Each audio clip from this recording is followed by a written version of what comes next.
I need somebody to walk up behind me and kiss me on my neck and breathe on my neck. Pleasure. It ain't complicated. You can rub my big ass feet while you're at it. Ask an Auntie Oracle what you want to know. Ask an Auntie Oracle. Hello, hello. What's up? What's up? Hello. I know. You're seeing this again. It's kind of been a while. It has. But it's all good because, woo, how the world has been, honey. How the world has Can we been. talk about it? Can we talk about this retrograde also with the lunar eclipse in Virgo? I don't know about y'all, but it was unlike anything I've ever Back-to-back experienced. eclipses, Yeah. Mercury retrograde. Mm-hmm. Now we're recording this in like third week of March, fully in Aries season. Yes. Lots of Aries energy. Yes. Like we Aries energy is like the fire starter. They light the match. It is literally the beginning of the astrological new year. We just also had the lunar new year. So, and then it's spring. So, fire horse, fire horse. Fire horse. So, look at that horse. Look at that horse. Look at that horse. I like Broncos. And all of this is around activation. We are being activated to start something. And shit is popping off. Very much and so. Where are you in the realm of when things pop off? What you about? What you doing? How are you handling that? Especially if it's a unforeseen pop off of things in life and in the world. So we're mentioning this because that is the theme for Ask an Auntie Oracle, episode 6. Activating our power. Our power. A lot of different kinds of energies to be activated. We're talking about activating our power. Yes. And why that's called in, especially now as things are jumping off. We're fully in World War. And the ghouls and goblins and monsters and evil energy are fully out.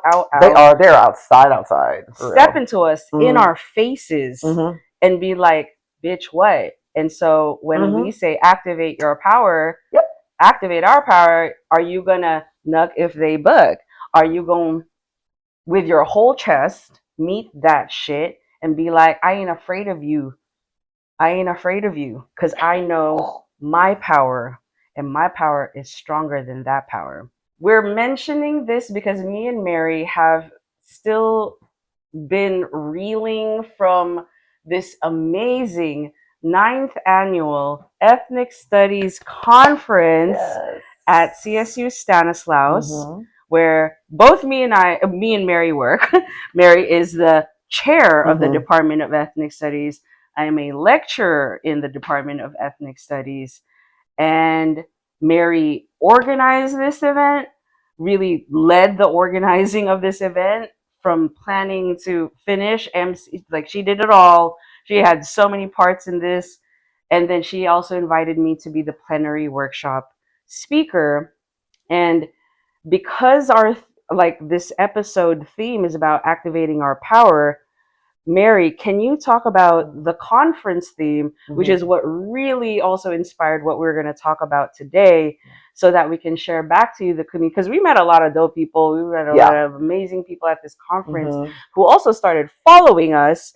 So this is in a way like kind of like, what's up, fam? Remember us at the conference? Like, we going to talk about the things that we did there. And we hope that you can see this message as a form of gratitude and opportunity to still stay in community and connection with each other even after this conference. So can you share with us, like, how did you come up with this theme of the conference? And then how is it, connected to like why we want to focus on activating our power now? So I will start with the theme. So the theme for this year's conference was activating community power for collective justice and joy. I came up with the theme several months ago, and what we call the divine downloads or the downloads. And literally I was leaving a audio text to Maio. Voice message is what the young people call it. Yes. Voice notes, which I love because I'm actually very auditory. And so I was talking, and it just and the other, what's really important is that, so number one, it was more so channeling and receiving the theme as a download during the course of an ongoing conversation, an ongoing dialogue with you in particular. And I really set the tone or set the timeline that led me to this materializing of this, setting this intention for the theme of the conference around community power, because we had been talking about community for several months at this point, if you recall. There's all kinds of community. All kinds. Communities of goons and goblins. Ghouls and goblins. All community is, as some of you who, honey, I grew up in the Mississippi Delta, the northernmost part in Arkansas, and I grew up in the Bible Belt. So what it says is 2 or more gathered in my name is what constitutes a community or a group. What I understand, though, is that anytime we have a group of individuals coming together in any way, whether it's literal, figurative, and it's always energetic, it's always about the frequency of the energy, then whatever that common goal is, even if it's like this much of a little sliver of a common goal, as long as you are joined together with one or more other people, that's the community. Because especially with the America Kaka'a, or this Babylon over here, imperial core over here, tearing itself up because all empires destroyed themselves from within, what I realized is, I'm like, there's all of this talk about community on social media. And there's all of this unpacking, right? Unlearning, we'll get to that in a moment. There's all of these assumptions and this romanticizing and this idealizing of community, and it comes across to me, to my ears, and to my mind, and my consciousness, and to my spirit, is very surface level, is very superficial, and it's very performative. Yeah. So we continue to have these conversations, and then last summer, I got to experience conscious relationship building. It is truly an indigenous, ancestral cadence way of being, way of reclaiming our power, because power is synonymous with reclaiming our true full selves. Hard stop. And the way to do that is through conscious relationship building with ourselves, with others, and with the world around us. And so this theme, as I was talking about it, and I was leaving the, what do they young people call it? The voice notes. The voice notes, and I was like, oh, it's going to be, and I got the community power for just collective justice and joy, but I kept using other verbs other than activate. We've been saying for several months, I'm not a facilitator, I'm an activator. Yes. We had our own kind of independent experiences with my a side hustle where I was a facilitator, and I considered myself to be a facilitator for many years. And then I was learning some things after, just looking back at the sum total of my experiences facilitating. I'm like, I'm not facilitating anymore. Facilitation is kind of like playing Switzerland. It's kind of like being a mediator. I'm a motherfucking activator. And then it was like, and it was right in front of me, and the ancestors were like, Mary, because I was like riffing. I was like, I knew, whatever, turning it on or whatever. I was using all these words, and I had the community power for collective justice and joy, and then the activating, because that's what I already had all of the nuggets and all of the lessons and all of the insights and all of the observations in our individual and also collective learning. And then I got the downloads. Oh, it's activating community power for collective justice and joy, because we are the power. I really want to emphasize Mary sharing how she even pieced together these different elements of, like you said, you had the nuggets, you had the words, the phrases, but it was the putting them all together that really felt like this is it. Like a good gumbo, the way you're supposed to do it. That's all I'm gonna say. All these ingredients, and you got just because it's ingredients don't mean that they all go together. Conscious relationship building is the roux, right? It's the whatever. It's the way we can talk. It's flour. Roux is flour and butter. So you're browning the flour first, and then putting the butter to whisk it to thicken the sauce. Yes. But if you over brown the butter, over brown the flour, is going. So now, it's like activating community power for collective justice and joy. Conscious relationship building is the foundation of it. So as Mary was going through the downloads and the piecing together of the downloads, she was in real time sending me voice notes of what that process was. Not that she's asking. Like, I didn't see as you were looking for, like, confirmation. We rip off of, it's just, I'm witnessing your processing of it. Yeah, you hold the space and bear witness. This is a very important step to activating your power.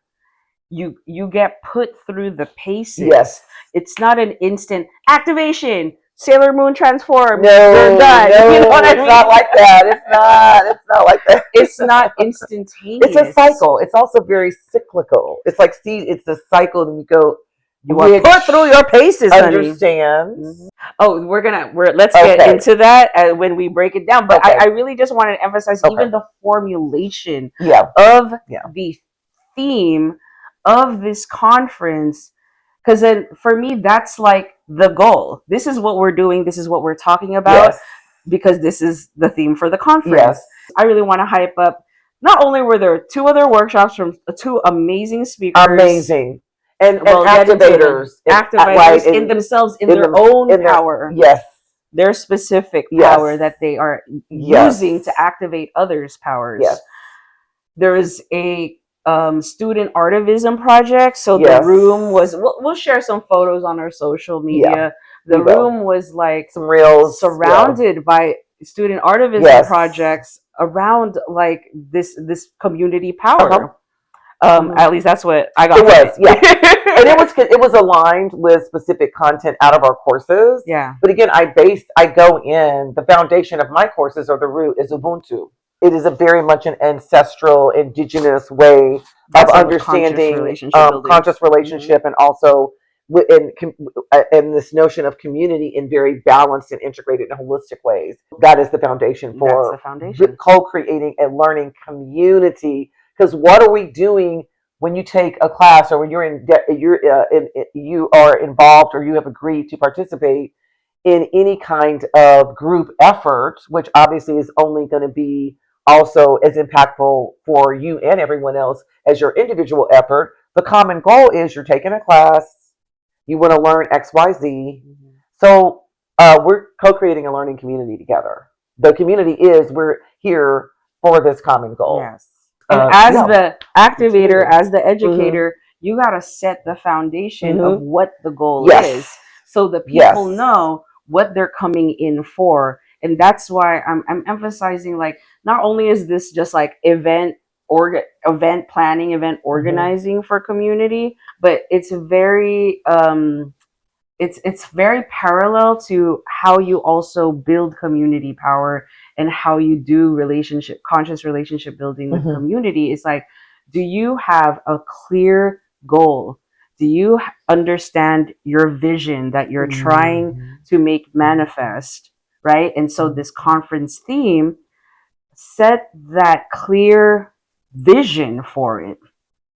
So by the time Mary lock that down, look for the speakers, look for, here's a cameo of Pretty Boy, who just went through so major surgeries and catheters being removed and put back in and taken out, and so he's but anyway, as I was saying, student artivism projects was all around, the amazing guest workshop speakers.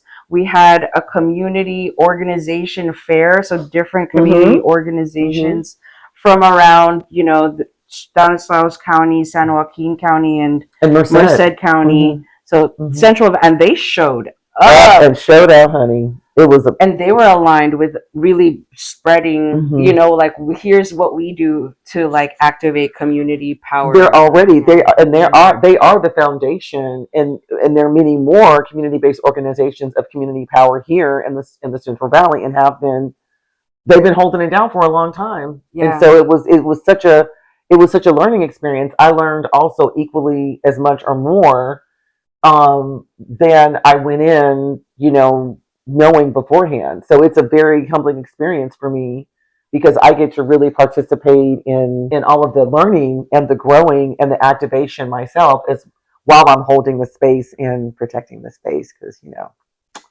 that's my power. We're giving the context of the conference to discuss this theme because it is very important to also contextualize this. As Mary was sharing earlier, people be like, I'm from community, and then you see what kind of community, bitch? Yeah. I don't want to hear the words coming out of your mouth because I can read the energy before you open your mouth. Oh, I know what kind. You the ghouls and goblins and the demon time. Oh, okay, that's your community. Okay, that's still a community. Of course, they don't see themselves. They don't, but the energy don't lie. They're going to package it in the trappings of saying they're about. Well, that came up during the con. We were talking about the recent abuses. It's been coming up. It's not a new thing. Mm-hmm. I don't care what someone calls themselves. I'm on a campus with a bunch of folks who call themselves literally anti-racist social justice, and they could not be further from that. As James Baldwin said, I don't believe what you say because I see what you do. I see what you do, and more so, I see your energy. So we're at a point, don't try this at home. Mm-hmm. I'm at a point where I've been in these rodeos so many times, riding that Bronco, energetically. Bitch, I see you. I smell you. I can smell it on you. Whatever. I can smell it on you, or I can smell it on you. As soon as you come through the door, I just look at you and I know. I know. Before you do anything, before you say anything, that's what, okay, that's why my power's being, okay, I got it. And so there's that part of watching what people do, and then also what they claim their power is and what they're using it for. So in my workshop, I want to say, like, the preparation, I've done workshops, y'all. Mm-hmm. She's been an educator out here in these streets for quite some time. So creating a workshop is basically like teaching a class, mm-hmm. but just like in a more public setting, mm-hmm. usually with more people around, mm-hmm. right? And it's an off-focus theme. So meaning to say, I've done this before. This wasn't new for me to prepare, but the process in which I prepared this time, if I was going to do a workshop on conscious relationship building, specifically around activating our power, it called for me to also take my time to listen to the downloads, because there's no textbook around conscious relationship building. That's a framework we created from doing this work. Activating your power, and that's why I'm like, the closest you can get, and political science was my minor, and I talked about this in my workshop. It's like the closest I could get was all of these Western, Eurocentric, Euro-American versions of power, which is really more around the definitions of like coercion, authority, punishment, like caste or hierarchy. Machiavelli, just straight up manipulation, exploitation. That's it. Vicious, just being vicious. Just being a vicious ghoul or goblin. Yeah. And that was the normalized ideology of what power is. They conflate abuse of power with power itself. They conflate the abuse of power with power. They have no idea itself. What real power is, baby. They find it out though. Yes. So in my workshop, in this planning, I'm getting all of these downloads. all these, it's bugging me to the point, like, my ancestors are in my ear, won't let me go to sleep. I bore witness to that. Won't let me go to sleep. I was like, Maio, 2 a.m. I'm like, what are you still doing? I took 2 naps that day because energetically I was also so tired. Because when you're receiving these downloads, it's like a channel is open up, and I have to energetically be able to receive that, because you have to be able to hear it. In order to be able to hear it, you have to clear out all the noise. You have to open up the channel. So my physical human body had to prepare itself to receive that message, meaning I had to get hella rest. Yes. By rest, I mean sleep. Not trying to do too much with my brain. Only talking to people who were going to like nurture me being able to listen to that voice, meaning people who aren't messy, people who are also very clear in hearing their downloads themselves, so that I can be able to listen to them in their downloads, so that I can practice that ability, that power, to be able to listen to my downloads that I'm getting from my ancestors. It's still conscious relationship building.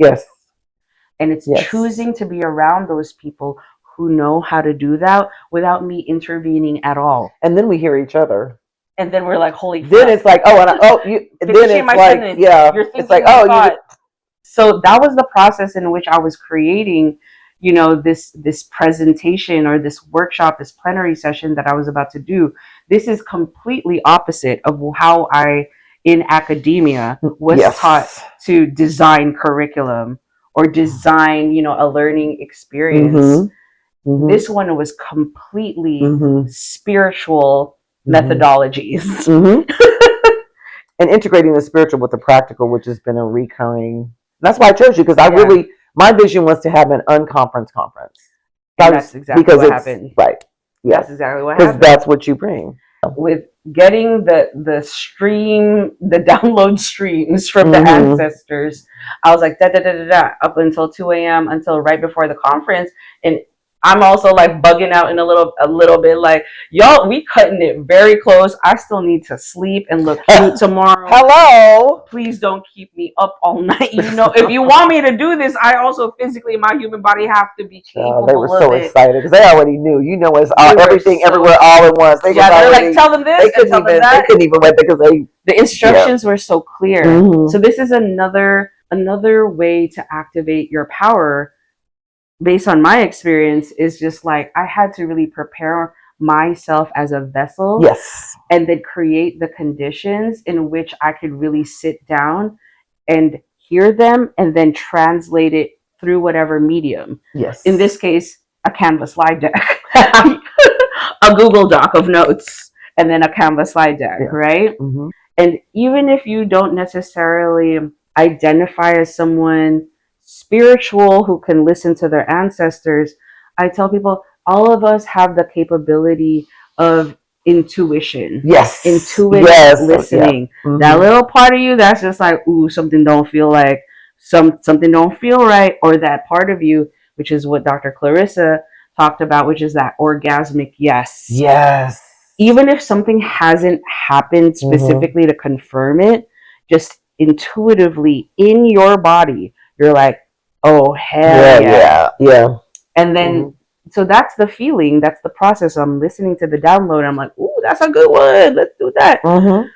So they were like, start with sharing what unlearning is and why they're trying to unlearn this version of power around this, colonial ideology of power, of coercion, exploitation, violence, authority, just, demon time shit. And then show them, and because it's my ancestors, my indigenous Ifugao ancestors showed up, and they were like, and then talk to them about how we do power. And so I put that side by side. I was like, what we're unlearning here is oppressive forms of power, and the goal, the reason why we're unlearning it is so we can know how to do conscious relationship building. Because if we're going to activate our collective power, there needs to be a foundation. We got to start with our relationships with each other. We got to start with our relationship with self. And each other. And it's a simultaneous thing. And that's also and that came up in the indigenous form of power, which is like, it's a both and. You can't, it's in Lakesh, it's Kapwa, it's Ubuntu. It's like, you won't even know you if you don't know how to be in relation to folks who reflect versions of you. Ooh, and you have to be ready to see the reflection. See that mirror, honey. See that mirror, and it is never comfortable. It isn't. It's a hot seat. The truth. If it's not. But that's why we say it's conscious. I'm consciously choosing to stare in this mirror where someone is reflecting a truth back at me about myself that I didn't yet know or yet understand. You know, we defined unlearning as 3 parts. They don't have to happen in sequence, but they all carry these 3 things, which is understand, expand, integrate, and then Mary today was like, and the 4th is activate. And that's how we knew this was going to be the... So... Child, that was confirmation. we gonna let the ancestors. So the ancestors are here. They're in the room. They do this. Yeah, they do messing this a with lot. The lights a little bit once we start recording. Yeah. I mean, we talking about them. So yeah. Hey, sweetie. These definitions of these 3 things literally are also a result of downloads. The ancestors told me, you need to tell these people what unlearning means, what it looks like.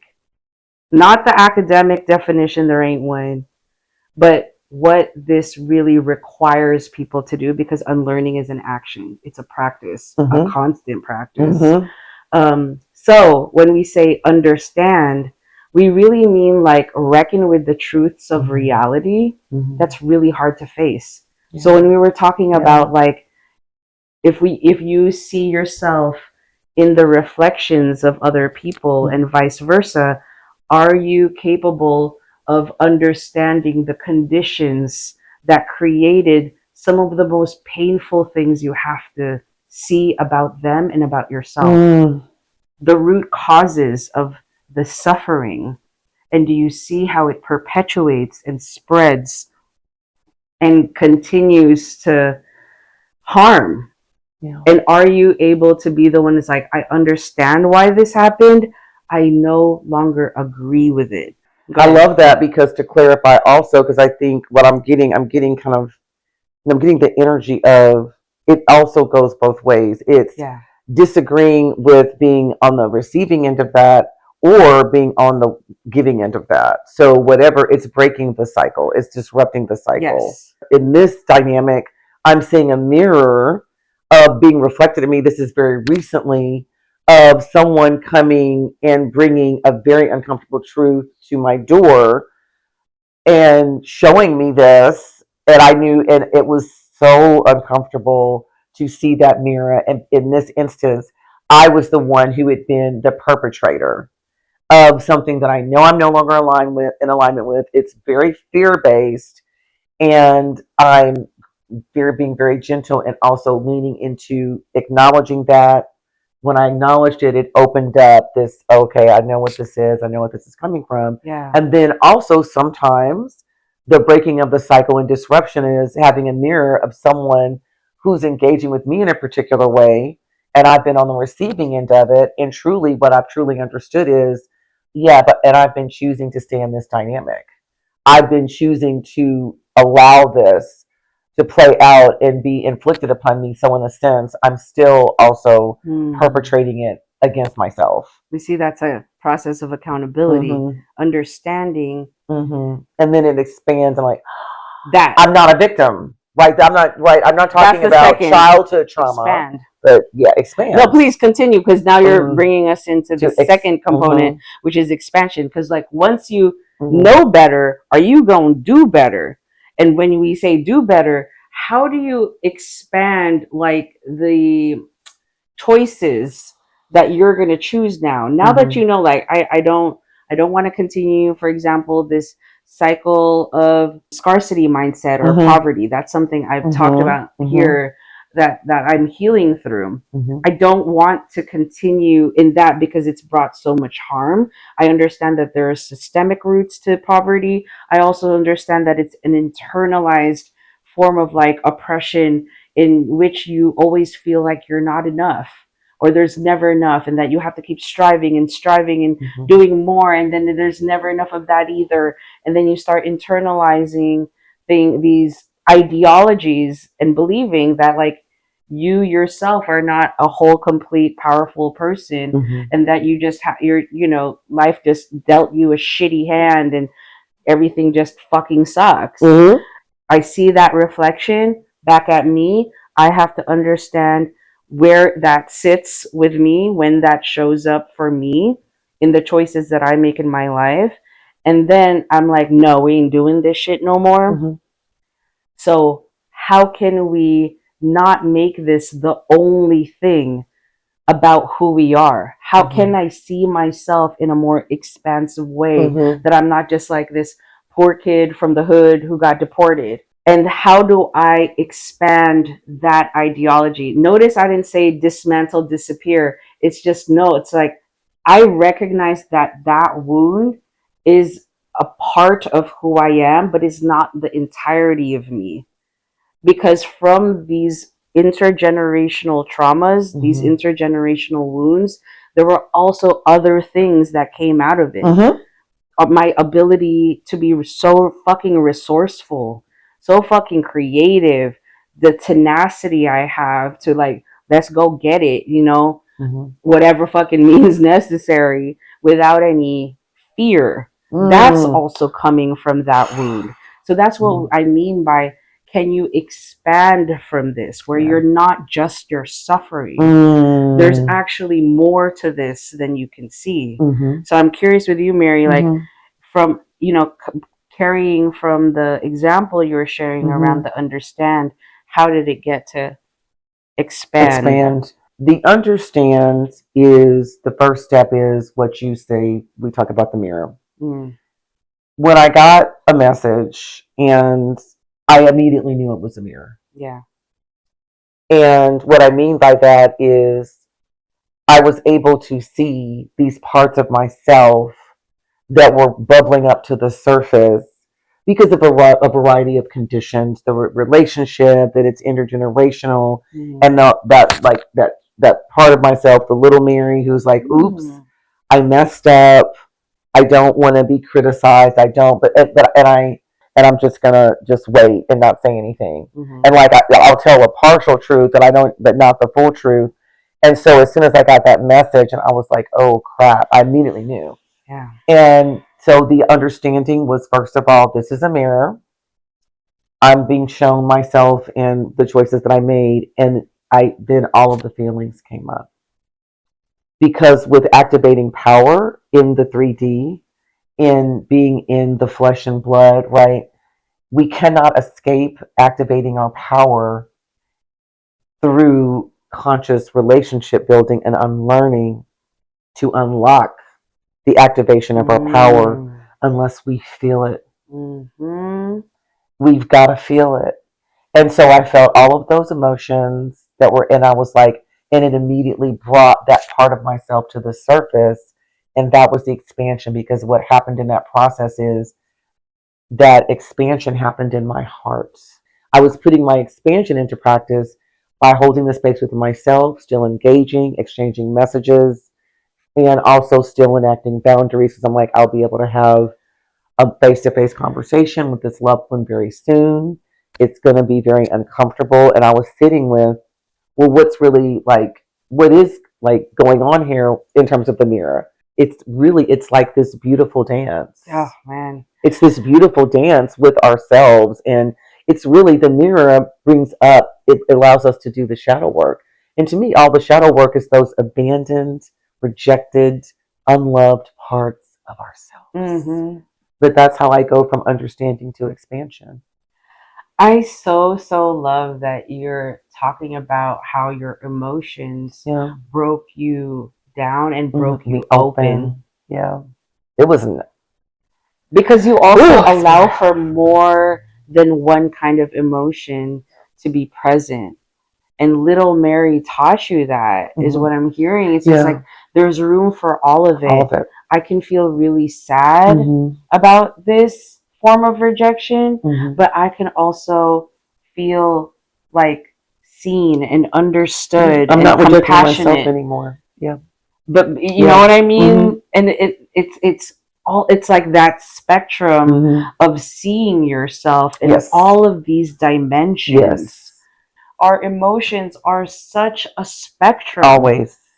Things can exist simultaneously, which is what brings me to integrate, because it's like, and Mary was already alluding to it, because like, now that you understand the root causes of this, you're seeing the mirror, you're recognizing the shadow parts, you're opening yourself up for what they're teaching you. Yeah. So it's not just one way to look at something, it's actually a multi-dimensional like spectrum of your free will.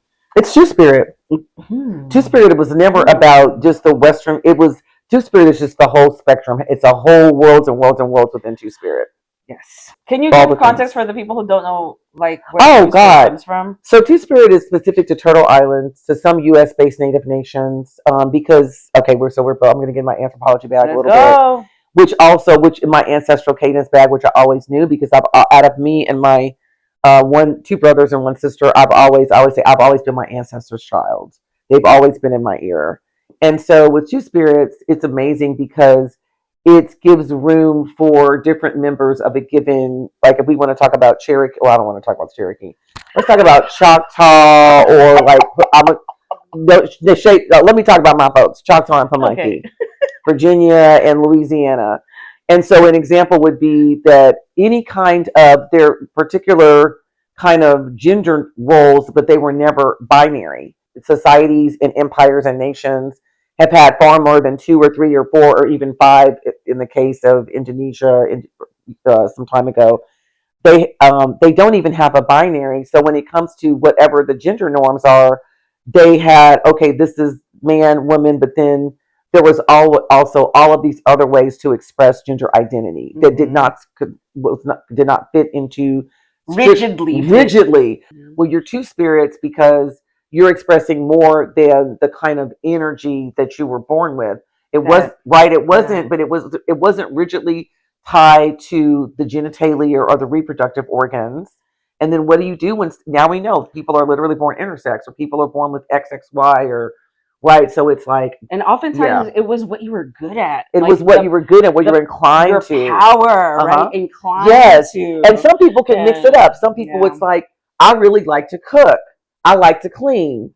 I also am very physical. I'm very strong. Yeah. So I like to do things that are more so associated with men, like, or masculine energy. And I also like to do things that are associated with more feminine energy. So I'm much more androgynous. But there would have been, and I was confused. Or non-binary. Non-binary. Yeah. I was really confused so I'm trying to get away more from the Western colonial. English will never cut it. Because like, non, what are you saying? It's like, no, we're not centering binary.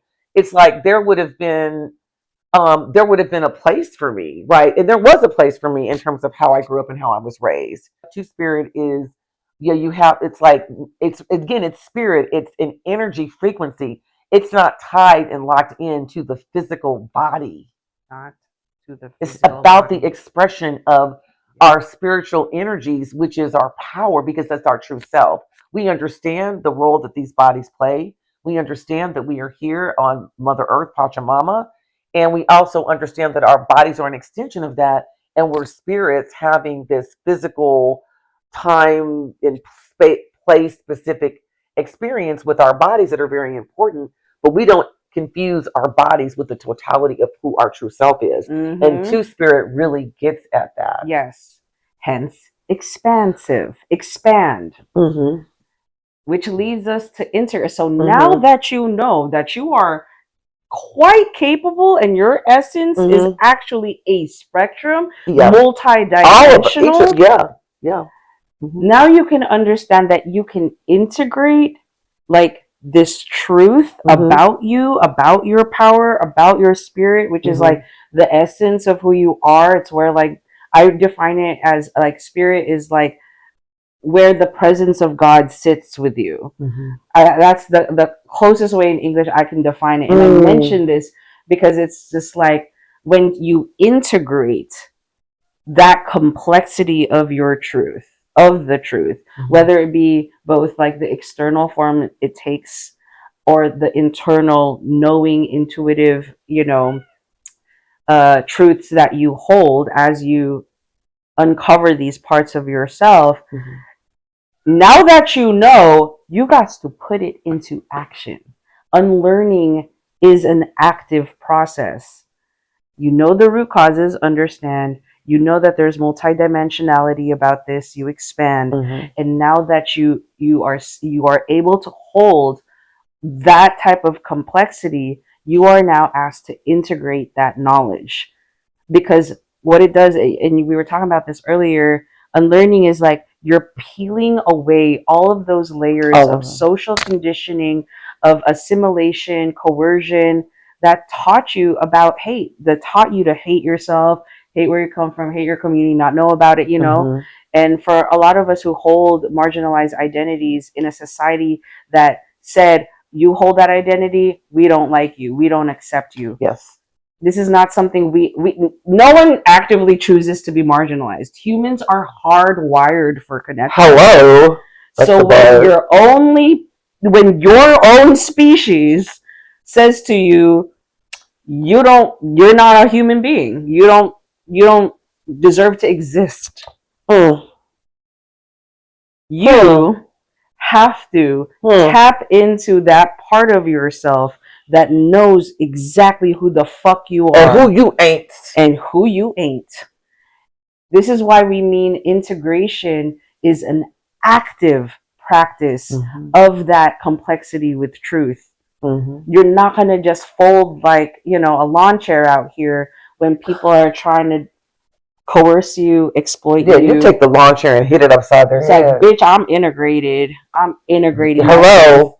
And this is why activation is that fourth component. Because now that you're integrating it into practice, you now know that to the depths of yourself. You really do. You cannot unlearn that part.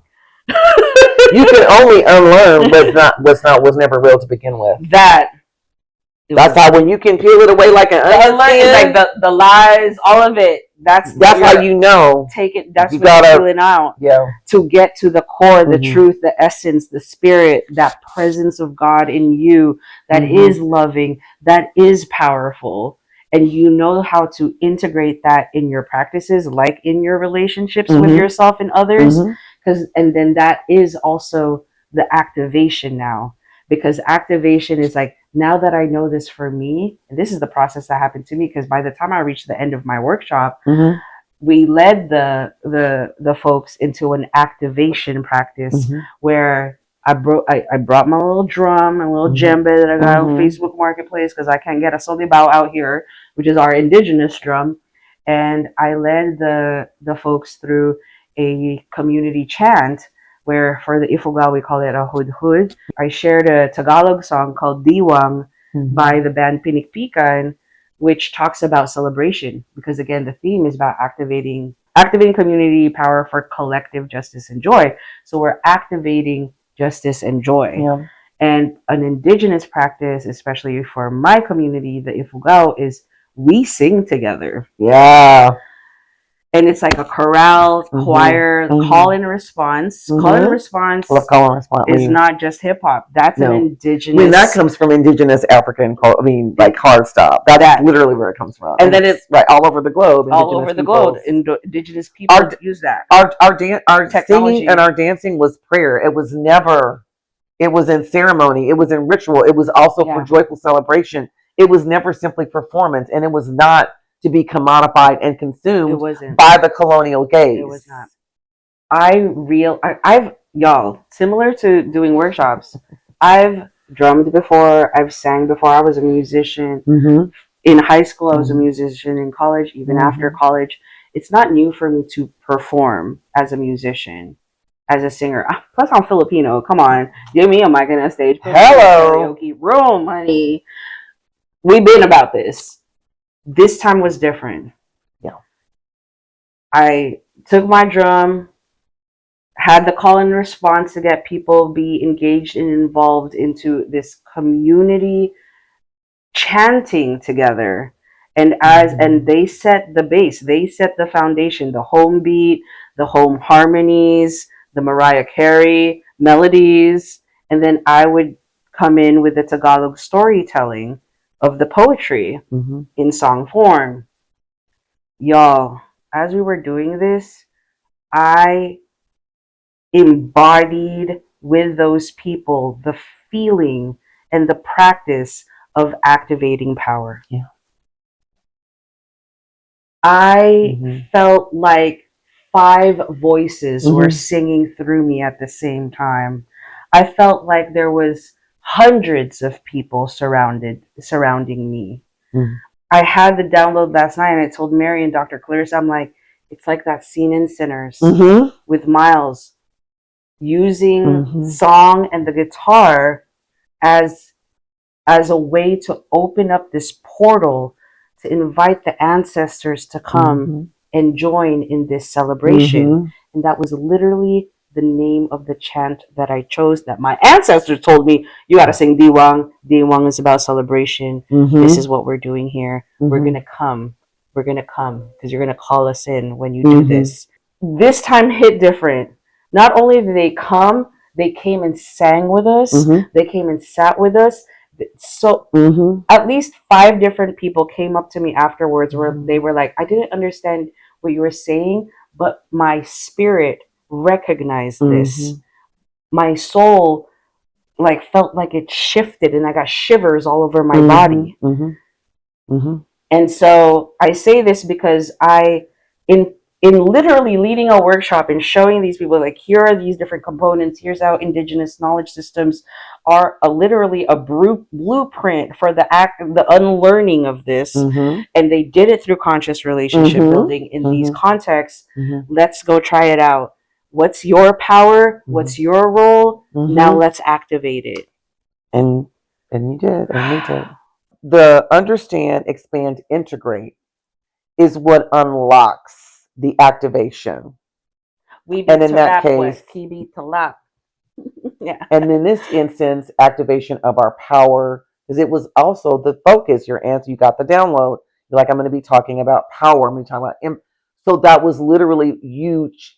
It is intent, the intention that we set, that we then manifest and materialize, because we have to intent, manifest, and then it materializes into this 3D realm. And that's where, when we are tapped in to the ancestors, that's how we integrate the spirituality with the 3D practicality. And so my power that was activated, I would just say, I get activated in terms of my real power. One of my real powers, whenever I see that, my role is I tend the fire. And I am a warrior. I'm a warrioress and I'm a protector. So I tend the fire and I keep the fire going. And I also do the rounds, like energetically and sometimes literally, of protecting the collective. And so when the vampires try to come in, they can't get past me. They can't get past me. I take them out energetically. Because remember, in Sinners, all that power, and you open up the portal and it attracts, again, everything is a spectrum. But the way that this ain't Sinners, because we in a different timeline, but we're all squatting up. He's like, you want that smoke? You got to have that smoke? Come and get it, Fafo style, bitch. And trust and believe that some of them ghouls and goblins, that energy, it wasn't much. You probably didn't feel it, because I had the showdown with the vampires. So at the conference, Mary and did clock. I clocked it. The ghouls and goblins that came. One of my students came to me, and as soon as I looked, I saw, and it was lingering, but it couldn't get in.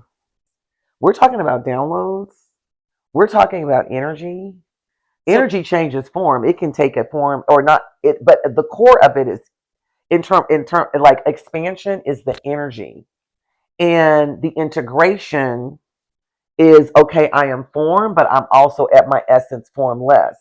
And you know how to use your power. I know how to, and it unlocked it. It was next level activation for my power, because this has been in the works. I've been getting put through my paces for several months now. And honestly, y'all, it's as simple. Like the reason me and Mary know is because we listen to our ancestors. Yeah.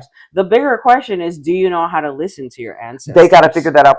The key about, again, Ubuntu, it is the individual as valued and as important as the collective that the individuals make up. What are the 3 pillars or tenets of Ubuntu? It is, I see you. It is, I hold myself and others accountable in humanistic and compassionate ways. It is that the individual is as important and valued as the collective. And the third is, when I see you in all of your ancestors. We are not singular. We've never been singular. They created these binaries to trap us. Aniko, shout out to Iniko. We've always been a spectrum. Yeah. We've always been beyond a binary. Part of learning how to activate, your power, and is like really knowing your power and how to, in its source, and then the intention. Right. And part of that, like with me and Mary's examples, is we know that our power comes from our ancestors. We do. That's our source. And because that's our source, we've created practices and lived in our lives in a way that we create the conditions to clear that channel so that we can hear our ancestors and know what the intention is supposed to be to use our power for. And I want to add to that, so before I even got to this point, when I said that I know that I'm my ancestors, how did I know that as a child? I listened to myself. It's forming the relationship with yourself. Like, your voice. It's not the voice of your mom. It's not the voice of... I didn't know it, though. So part of the healing, let's talk about healing, is sitting with myself, feeling the feelings. So there's a lot of different ways to do that. But ultimately, I was in practice, who am I? What do I really want? And then let me just, look at all of these amazing materials. Thank you, Empower 8. There's buttons, there's paints, there's patches. How I see that is like all the different expressions. And then, and you just, this is pretty. What about, it's not what you're drawn to. Get out of your minds. This is what's brought me full circle. It's all in us. But the first way that I really understood as a 9-year-old child was when I said, who am I? Who am I really? I know I'm a person. I know my name, but that's not who I really am. Just go with it. Yeah. Feel it. You got to feel your way. Yeah. That's what soul is. That's what swag is. That's what Riz is. So if you don't, and that's not just Black American. It's not on you, it's in you. And it's in everybody. Don't overthink it. Yes. That's all. Ooh. That's it. And we are rounding out, we were reaching like the hour mark. Yeah. And, shout out again to Dr. Clarissa, Empower 8, Mariah, Akia, and the community. And shout out to Stan State students. Yes. It's a Stan State alum. And these events are paid for 100% by student fees. Shout out to the event center. I've worked with we've had events all over that campus and off the campus, and the staff and everyone at the event center is amazing. And shout out to housing, because they always come through. I've had a relationship with them. They did the centerpieces. And then shout out to you. And thank you. Hello, shout out to Maio. Shout out Viv, Khalidra, Ethnic Studies Department Program Coordinator and Student Assistant, holding it down. And shout out to the students for those amazing... The students to show up and show their art, their creation, their expression of their true selves, the message they want to share. Because I really want to emphasize that. Our students, when we say, when you activate your power, there comes a time where you will know, probably multiple times, that power is meant to also be shared. You got to activate the power of other people by activating your power. And that's what truly gagged me. I just thought, for so long, I'm like, I'm a musician. I love to play. I love to sing. this is just what gives me pleasure. Just what gives me pleasure. Like the gesto. This is what gives me pleasure. Mm-hmm. And to claim it as my power in terms of like, when I do this, I activate my power and it activates others' power. And you know the word you use, I want to ask you, you talked about amplify. You started talking about amplify again today. So I want to know, you're onto something, and I want to know what you mean, because this is unlocking the next level. It's the activate is the individual, then we come together in a Ubuntu community, and that's how we amplify one another. We do. That's why the individuals are we are it two-leggeds. We are the communities that we are seeking. It's within us. We come together to amplify and help each other to activate our individual power. So then we amplify all of that when we come together. Yeah. It is the opposite of zero sum. Mm-hmm. And baby, let me tell you something. I gotta, because like, what brings you pleasure? What feels good? Don't tell me you don't know what feels good. I need somebody to walk up behind me and kiss me on my neck and breathe on my neck. Pleasure. It ain't complicated. You can rub my big ass feet while you're at it. So, and that someone might find that actually kinky. That's fine. You know I mean? Hey, you can call it what you want. I got a big old meaning football. It gives them pleasure to give you pleasure. And that's what we mean by amplify. Yes, that's what. When I say I love hyping people up, yes, especially when I'm like, you out here doing your thing. Yes. You do that, turn up, let them know. Mm-hmm. I love hyping people up in that way. Mary, I do that all the time. Yeah. And I love that Mary is like my rage interpreter. I am. I am. And is the spokesperson of the feelings I still grapple to express. Yeah. So when we say amplify, we're also saying, by me modeling, activating my power in front of you, so you can bear witness and share in this experience of my power, I am hopefully pleasurably inviting you to share and activate your power with me. And that we could just reciprocate and flow from that. It's all about sharing energy of power. Like when you were sharing about Dr. Clarissa saying the orgasmic yes, because it's all energy. And do you know how to tap into that energy? And yes, we do. We do. We are literally chemically hardwired in our group. I loved it. Shout out to one of my, I feel like, close distant relatives who was one of the participants, who was a Stan State student, Mahal Buenafe, who was just like, yes. Pleasure, scientifically even is like defined as like this chemical reaction. Yeah, endorphins, dopamine, oxytocin. I love endorphins. I'm an endorphin girl. Yeah, it's that hit. Yes, so I mentioned this because your body, even your brain, is hardwired to identify pleasure. Yes. It's innate. It's in you. You don't have to go seeking it out. You just got to tap in. And I think about then wires getting crossed, because my wires were crossed and I needed. And I'm so glad I uncrossed them. That's part of the healing. That's unlearning. That's the unlearning. Is unwiring those because the reality is it's familiar, but it wasn't ever pleasurable. There's a difference between what's familiar, because our bodies are also, hardwired to kind of, there's certain synaptic connections and that get established, especially the younger you are. We're talking about neurologically. Yeah. They're called neural pathways. Yeah. But guess what? We can create new ones. That's pleasurable. Your power is also a form of pleasure. Dr. Clarissa Francis, I remember her slide in this in the workshop. I was like, pleasure is a strategy. Pleasure is a form of resistance. It really is. And so when you think about it, your pleasure really helps you identify your power. So if you're someone who's still struggling with like, well, I don't know what like my skills and gifts and talents are. I don't really know yet how to like tap into my intuition and hear the voices of my ancestors. Dr. Clarissa Francis was like, start with your pleasure.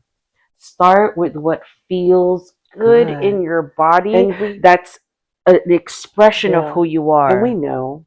We all have something that we know that feels good. And we can do, I think it would be great to have an after hours Auntie Oracle about pleasure activism, kind of 2.0 to what we're doing. Because we're talking about the spectrum of pleasure. We're like, because even it gets so associated with something that has to do with sex or sexuality, when actually the stuff that's happened has nothing. All this abuse of power has nothing to do with sexuality. No. Actually, it has to do with horrible abuse. It has to do with domination. It has to do with exploitation. It has to do with literally ravaging and trying to rip someone's soul to shreds. Ask me how I know. Ask me. Ask any of us. Remember, so we're understand. Understands. In wrapping up all of these things, it's the reason we were also given shout outs. Yes. In this practice. Yes. Want to give it a shout out to, want to big up someone. Yes. This is conscious relationship building. And it feels good. It feels good to feel seen, to be celebrated. And to give someone, for me, it feels good to do it. Hyping someone else like up. You said, it feels good for us to do that. We're not just blowing smoke up people's ass. Because they shared their power. Like, that's why I was like, when you get to bear witness to someone in their fucking avatar state, in their true expression of who they are, a gift, Maio. It is like an enigma for me. It's just like, and that's why I must hype you up. Like, clack, clack, clack, tens across the board. Like, yes, queen, slay, do that shit. Let them know. Gag them. Gag us, girl. You're going to be either gagged or triggered up. Trust, gagging is way better. I want you to gag me, baby. But them ghouls and goblins, you get the fuck out. The ghouls and goblins don't really They don't know that. They don't do that. They don't do that. They feed off of other people's energy. They feed off of other people's. And then when they see someone, and this happens to me and Mary a lot in terms of when the ghouls and goblins, they're attracted to our power and our light, but they can't do nothing about it. So they be like fumbling and stumbling. They're repelled and attracted at the same time. It's wild. And it's funny to look at.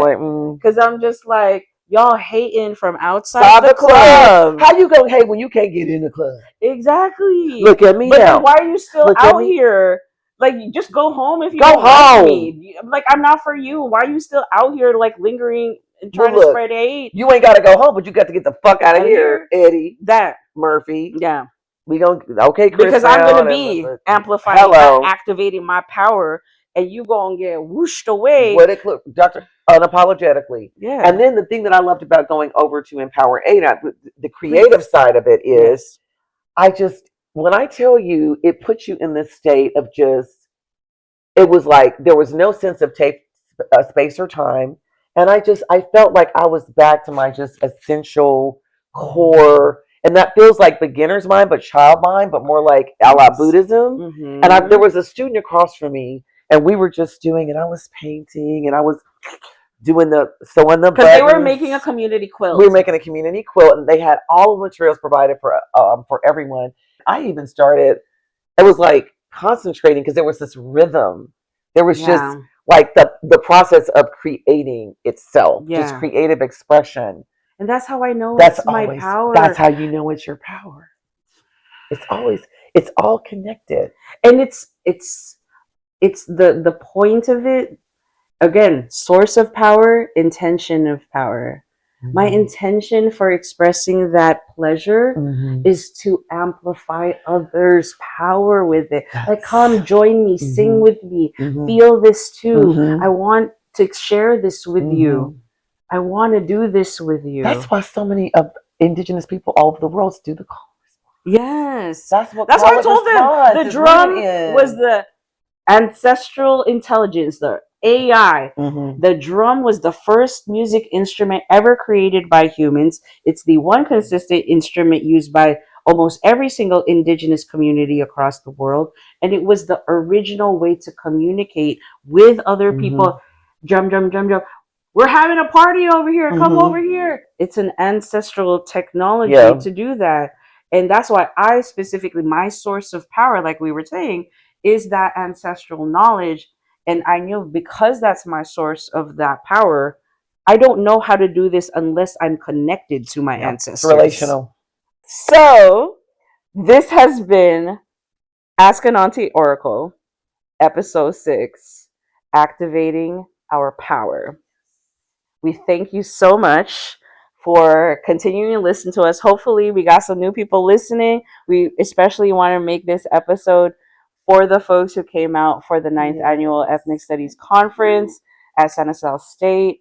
And because we met so many cool people there who wanted to stay connected, we hope that this continues to like keep that conscious relationship building practice. Yes. If you are new to this and you true to this, you can subscribe to our Patreon, where you get a 7-day free membership, access to all of our episodes.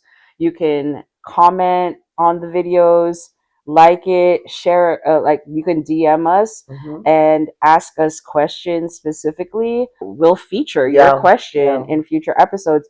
That's actually how we come up with the episode themes for Ask an Auntie Oracle. Is really, it's coming from our community. And then after hours is the episodes where it's me and Mary sharing our private downloads, you know, and that's why it's also on Patreon behind the paywall. But like I said, if you subscribe to Patreon, 7-day free membership. After that, it's only $5 a month. And we have our YouTube channel. And then our YouTube channel is free, but we don't put all of the after hours episodes there, only when we get the download to share it there. Right. We are rounding out that we've been doing this for a full year. So I also want to share to all the folks who've been riding with us since last year. We launched it in January of 2025. I remember how you were working on it like last summer too, in spring, because I was like, because I was on sabbatical. So. And this was originally Mary's like hope of wanting to do a YouTube channel. I want to be a content creator one day. And a Zumba instructor. Okay, y'all. Thank you so much. And we're going to see you next time. Go activate that power, aight? Ask an Auntie Oracle what you want to know. Ask an Auntie Oracle. He's digging his little thing, his little nail in. Hey, sweetie. You okay? Look how he's stretched out. He never does this with me.